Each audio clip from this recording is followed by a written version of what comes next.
شروع اللہ کا نام لے کر جو بڑا مہربان نہایت رحم والا ہے۔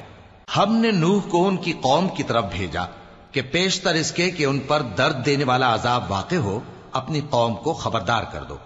انہوں نے کہا کہ بھائیو، میں تم کو کھلے طور پر خبردار کرتا ہوں کہ اللہ کی عبادت کرو اور اس سے ڈرو اور میرا کہا مانو، وہ تمہارے گناہ بخش دے گا اور موت کے وقت مقرر تک تم کو مہلت عطا کرے گا۔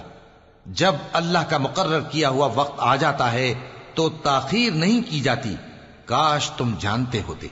جب لوگوں نے نہ مانا تو نوح نے اللہ سے عرض کی کہ پروردگار، میں اپنی قوم کو رات دن بلاتا رہا لیکن میرے بلانے سے وہ اور زیادہ گریز کرتے رہے۔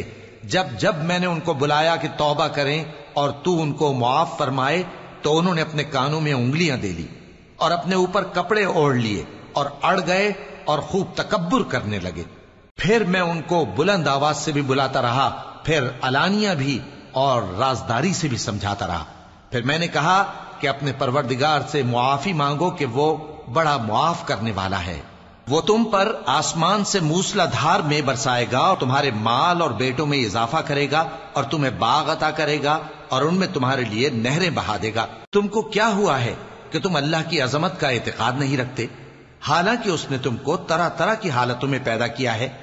کیا تم نے نہیں دیکھا کہ اللہ نے 7 آسمان کیسے اوپر تلے بنائے ہیں اور چاند کو ان میں روشن بنایا ہے اور سورج کو چراغ بنا دیا ہے؟ اور اللہ ہی نے تم کو زمین سے ایک خاص طرح سے پیدا کیا ہے، پھر اسی میں تمہیں وہ لوٹا دے گا اور اسی سے تم کو نکال کھڑا کرے گا۔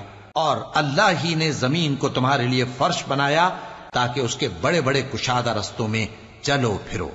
آخر میں نوح نے عرض کی کہ میرے پروردگار، یہ لوگ میرے کہنے پر نہیں چلے اور ایسوں کے تابع ہوئے ہیں جن کو ان کے مال اور اولاد نے نقصان کے سوا کچھ فائدہ نہ دیا، اور وہ بڑی بڑی چالیں چلے اور کہنے لگے کہ اپنے معبودوں کو ہرگز نہ چھوڑنا، اور ود اور سوا اور یغوث اور یعوق اور نصر کو کبھی نہ چھوڑنا۔